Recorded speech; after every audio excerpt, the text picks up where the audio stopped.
Howdy do? Welcome to my channel. I don't know, something different. So today I want to talk about how to remove embossing from a Bible cover. And I'm going to show you one that I've been working on. I'll continue working on it, but I'm pretty much done. This is a Skylar NASB Quentel. And I got it, I want to say for like $170 instead of $200 because it had been misembossed. And then they also provided what they call a gold plate with my name on it, and it was stuck on there, but it ends up just being a sticker, right? And I just took the sticker off because I don't want that on there. So this is the back, so you can see what the cover looks like when there has been no embossing, right?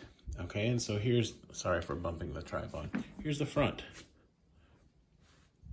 Now, I don't know what that looks like because, my viewfinder's only so big, but I'm not trying to hide anything. I'm not trying to make it look better than it is. There's some, you can kind of tell if you look at it closely that it's a little different down here, but your eyes aren't really drawn to that. It's just way better than it was. And this was 2 lines that said in memory of so-and-so, and apparently they put it on the wrong Bible. I don't know.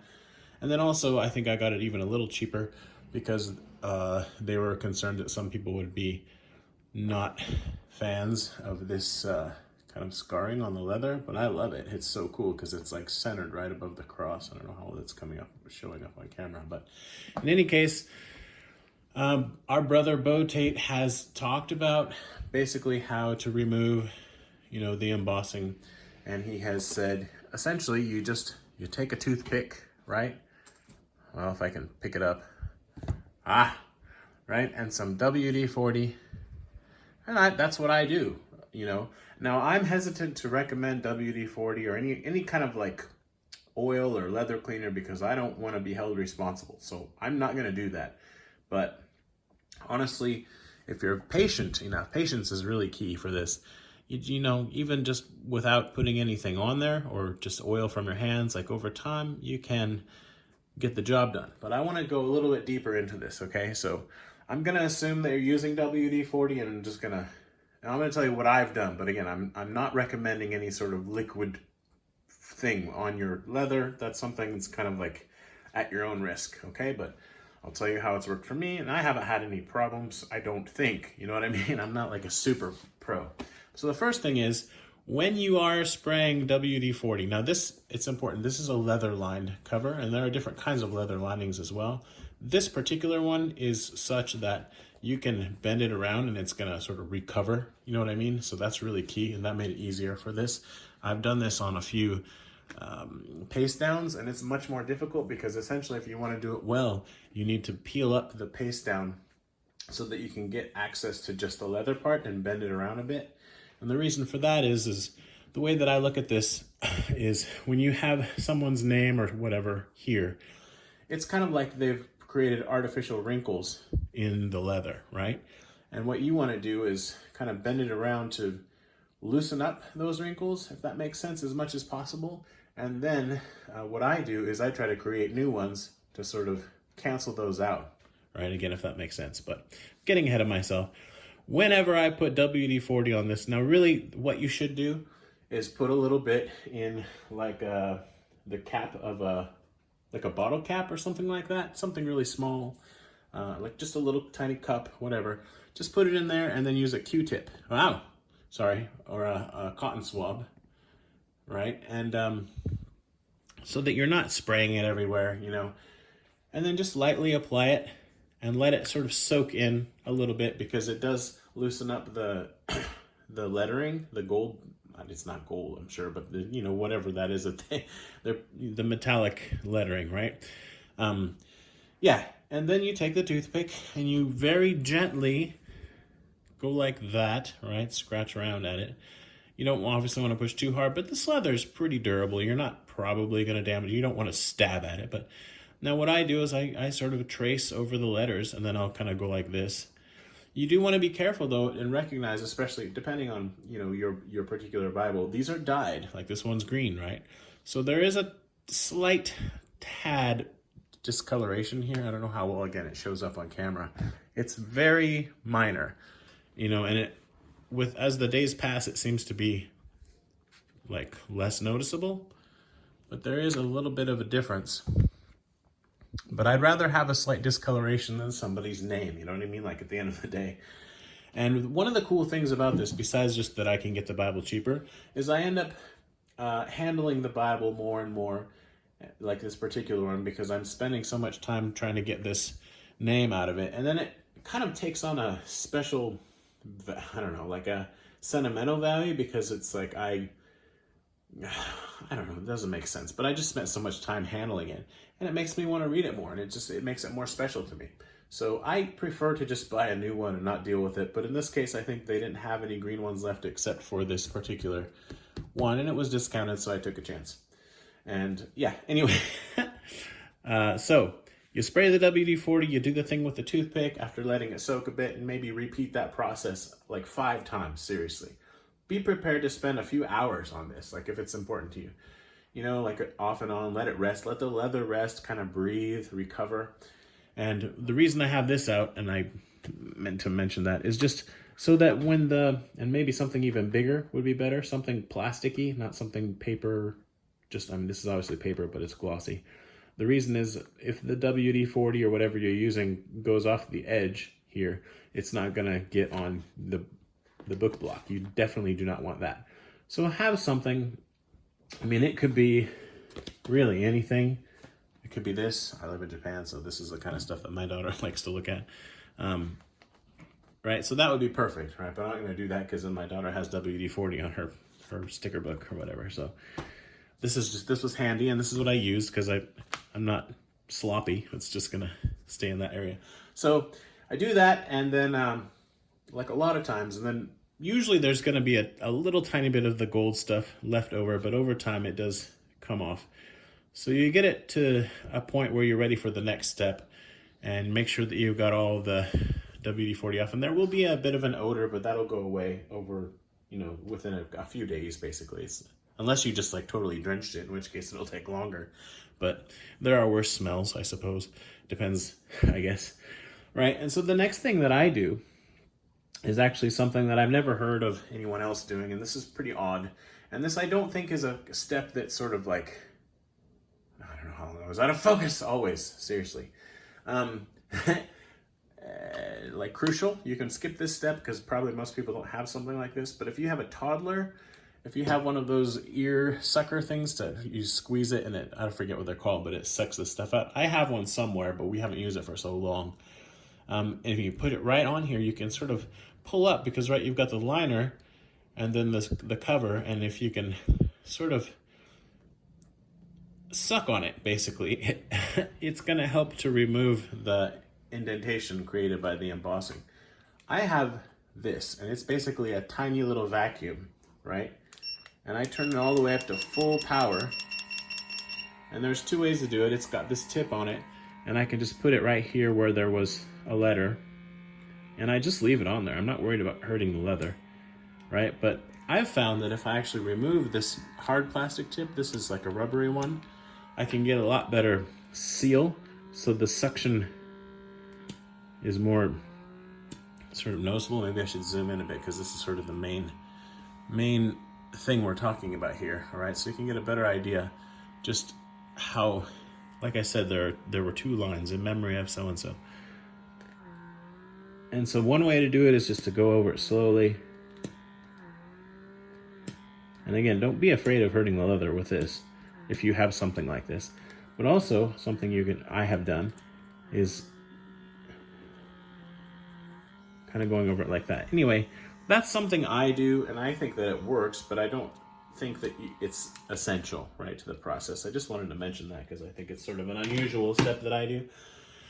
Okay, and then the last thing really is just basically every time, well, I mean, the first time you're going to do it a bunch of times, you're going to just be careful about the gilt line if you have one, and where there's, you know, gold writing, which you can't see, sorry. Be careful about the gilt line and the gold writing, that you don't bend over that too much because that will flake off, and you don't want that, obviously. because I'm zoomed in, I have to be really careful about the viewfinder. What I then do is just very strongly and intentionally, I find where the name was, and I just bend it. And I mean, I really put some force into it, right? And then there are 2 lines on this one, so I do it on both lines, and then I maybe work it around a little bit like that, and then I go the other way, and always careful to not damage where the gold is as much as possible. And I mean, you're just basically working with the leather to sort of let it stretch out and, you know, recover from being embossed. And you can work with it this way. You're essentially massaging it, right? And going back and forth. So I'm bending it that way, but then if I go like this, I'm obviously bending it the other way. And I've just been doing that pretty much daily as I read this. And it just gets better and better every day, to the point where, and I started this project, I think 3 days ago.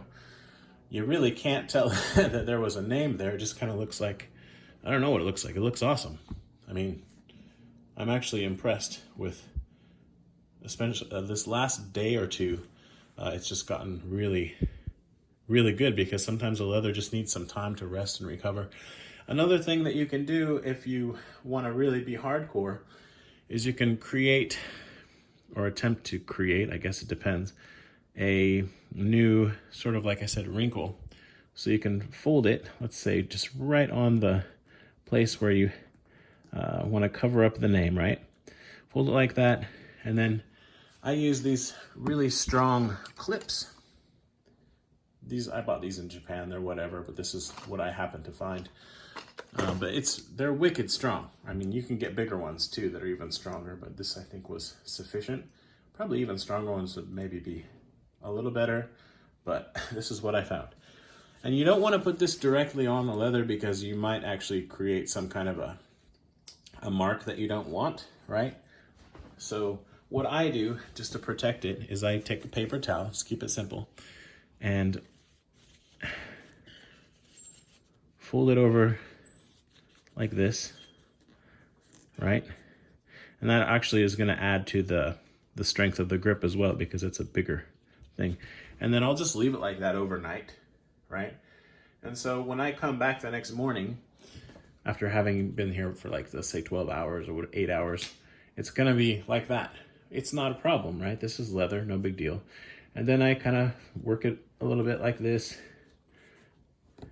You know what I mean? Give it a bit of a massage. Maybe read a few chapters or whatever I'm doing. And then I put it in the box like this, so that it's up, you know, the cover is down, so that the weight of the Bible is on the cover, and it's causing it to sort of reshape or reform to the book block, right? And then, you know, when I pull it out to read again, it's pretty much, I'm gonna zoom back out because this is too much of a pain, ready to rock, okay? And so you really, I mean, I'm looking at it and I can't see that there was a name, and it's like, that's happened in the last day. It's gotten really, really good. And I'm actually trying to show it to you at this point. I'm trying to find a way to make the light reflect so that you can see the name, and it's basically gone. I'm amazed.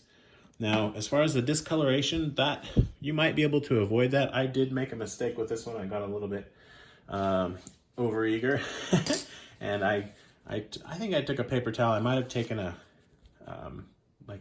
cloth, but I just kind of went like that.